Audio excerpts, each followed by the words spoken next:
Note कर लीजिए इन 13 कागजों की लिस्ट। एसआईआर के लिए चुनाव आयोग आ रहा है आपके राज्य। झारखंड में वोटर लिस्ट एसआईआर को लेकर के हलचल बढ़ गई है। इसके लिए चुनाव आयोग ने 13 दस्तावेज तय किए हैं। इसको लेकर किसी को भी अब घबराने की जरूरत नहीं है। कौन से है ये दस्तावेज और कब आपको जमा कराना है, जानने के लिए इस वीडियो के अंत तक बने रहिएगा।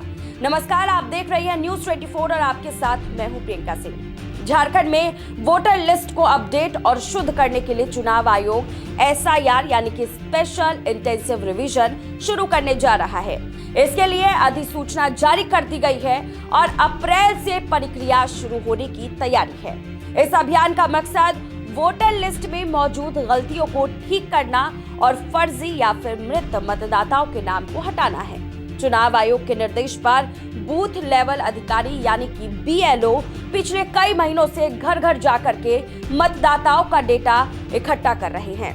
इसके तहत साल 2003 की वोटर लिस्ट के आधार पर नई सूची की मैपिंग की जा रही है और परिवार के सदस्यों की वंशावली भी तैयार की जा रही है। इस प्रक्रिया का मकसद ये है सुनिश्चित करना कि वोटर लिस्ट पूरी तरह सही और अपडेट रहे।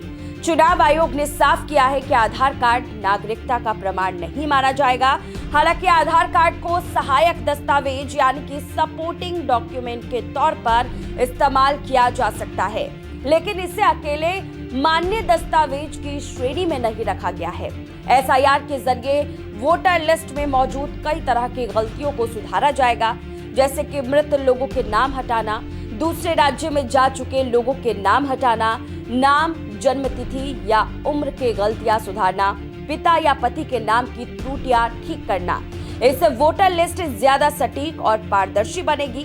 एसआईआर के लिए चुनाव आयोग ने 13 दस्तावेज तय किए हैं, जिनमें क्या क्या शामिल है जल्दी से उसको नोट डाउन कर लीजिए। सबसे पहली चीज आपका जन्म प्रमाण पत्र, इसके बाद शैक्षणिक प्रमाण पत्र, स्थायी निवास प्रमाण पत्र, पासपोर्ट, सरकारी कर्मचारी या पेंशनर आईडी, जाति प्रमाण पत्र, परिवार रजिस्टर, जमीन या मकान आवंटन प्रमाण पत्र, एनआरसी रिकॉर्ड जहां लागू हो और अन्य सरकारी दस्तावेज।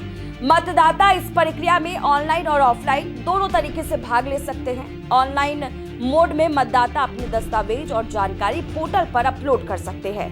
वहीं ऑफलाइन प्रक्रिया में बीएलओ घर घर जाकर के दस्तावेजों का सत्यापन करेंगे। बिहार में पहले ही इस तरह का अभियान चलाया जा चुका है, जिसमें कई मृत मतदाताओं के नाम हटाए गए हैं और गलतियों को सुधारा गया है।